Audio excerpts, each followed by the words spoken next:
What's good, YouTube? It's your man BG Tech Life, and as you can see, we got Samsung Galaxy Z Fold 5 on deck. Now, it's that time of the year. We coming up on the next Samsung Unpacked event. They're gonna be announcing the foldables and some new watches and things of that nature. So, me as a Z Fold 5 owner, and just as a consumer of tech, not a tech influencer or anything, because I spend my own money on these devices, then I report to y'all about them. So, I don't have every device on this channel. I just have what I spend my money on, what I like, and I let y'all know about it. I need to talk about whether I'm trading in my Samsung Galaxy Z Fold 5 for the Z Fold 6.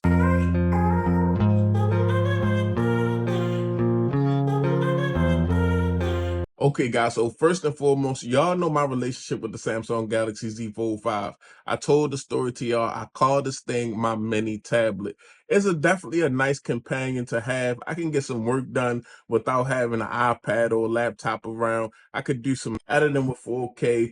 Gaming on this thing and the Xbox controller is really fun also. So I like to utilize this device. And at the same time, I'm a person that's minimal. So when people complain about the small outside display, I actually like the minimal outside display, one-handed use display on the outside, and then open it up to that big, beautiful inside display. I've had previous Z Folds, but I stuck with this Z Fold because it showed really good battery life, really good performance, really good thermals, just a really good device. And it had the same cameras from the other Z Folds, but they're fairly decent. I could take decent photos, get decent videos. I've used this to record videos for my YouTube channel. So I think that the video and the photography on here is a pass. It's not the best, but it's a pass. Now, coming up on Samsung Galaxy Z Fold 6, when I look at this device and I think about this device, there's a couple things that I've been saying Samsung really needs to do to keep me interested in this lineup of devices,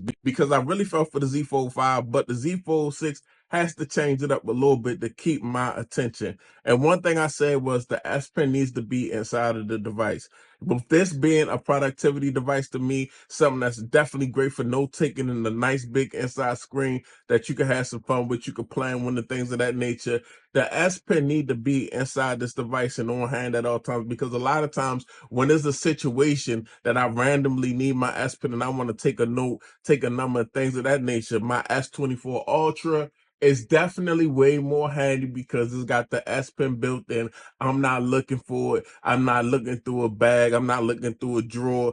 The S24 Ultra keeps the S Pen on deck at all times, and I needed that functionality on the Samsung Galaxy Z Fold 6. The cameras on the Z Fold 5 are cool. Like I said, I can get good photo and good video with them, but when you're dropping this type of money, when you're dropping almost $2,000, you want the best of the best. You want the best of the main shooter, which is the 200 megapixel camera. That's on the back of the S24 Ultra. And I really like the 5x telephoto on the S24 Ultra. Like, they definitely got some nice sensors over at Samsung. They don't have to look for them. They got them, and they should be on their most expensive smart device. Now, shout out to Phone Arena. I've been stalking little like leaks and little things that we find out about the Z Fold 6 because I want to know what's really going on and what type of device is really going to drop. So I found this article really interesting. I will link it down in the description. But as you can see, it's just they got a graph. This is the differences that you might find between the S24 Ultra and the Z Fold 6. So they got it kind of broke down here in the chart. And the chart, I'm just focusing on the Z Fold 6, guys. I'm just focusing on this side, and this thing really just nailed it and nailed me not being interested in the Z Fold 6. Because as you can see, first thing they're going to start off with is the titanium new design possible. Of course, S24 Ultra had the titanium build, so of course they're going to go titanium on the Fold 6. Bigger aspect ratio. It's going to basically have bigger screens and things of that nature. As you can see, 7.6-inch on the inside, 6.2-inch on the outside. Now, if you notice, that wasn't one of my complaints. So as far as that go, it's like, okay, it's cool, especially for the folks that wanted. Some people really wanted the bigger, wider Z Fold 6, and I'm not that person. If that's what you wanted, congratulations, you got it. Now it says we're getting the same camera system. That's a definitely huge L, because this is the same camera system since like the Z Fold 3. And I feel like it's time, like the S24 Ultra, S23 Ultra been beating up the Z Fold series too long. Like, they really need to dial in the photography on these Samsung devices. I want better, more expensive sensors because that's what I'm paying for. Of course, we're going to get the Snapdragon 8 Gen 3. Snapdragon 8 Gen 3 is a great chip. It's in the S24 Ultra, but the Snapdragon 8 Gen 2 is still a beast of a chip and no need to upgrade from that chip at all. It's still doing this thing. One of the biggest things here, guys, the S Pen stylus available as separate purchase. You already spending the grip on this device.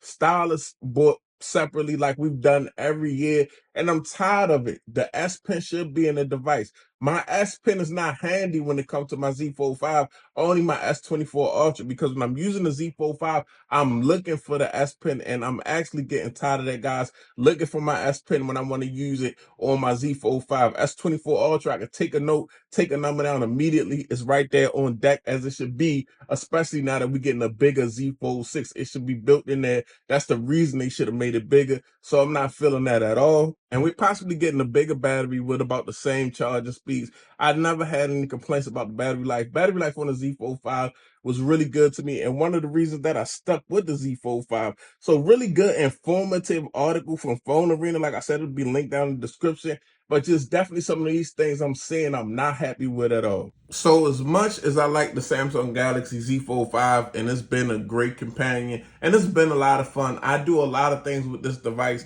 that I could do with other devices I own, but I just really find it interesting to do big tasks, heavy tasks on a device like this, a device that you could fold up, is minimal, and is in your pocket. But going to the Z Fold 6, I feel like there's some things that are definitely missing, some things that I've been vocal about, and some things that I wanted. Not only me, but other people in the Samsung Galaxy Z Fold community. So I don't think the Samsung Galaxy Z Fold 6 would be for me as a consumer, because it's just missing out on too many things that I feel like a foldable device should have. But I really want to know y'all thoughts down in the comments. It's your boy BG Tech Life. I appreciate you watching. If you're not subscribed, get subscribed.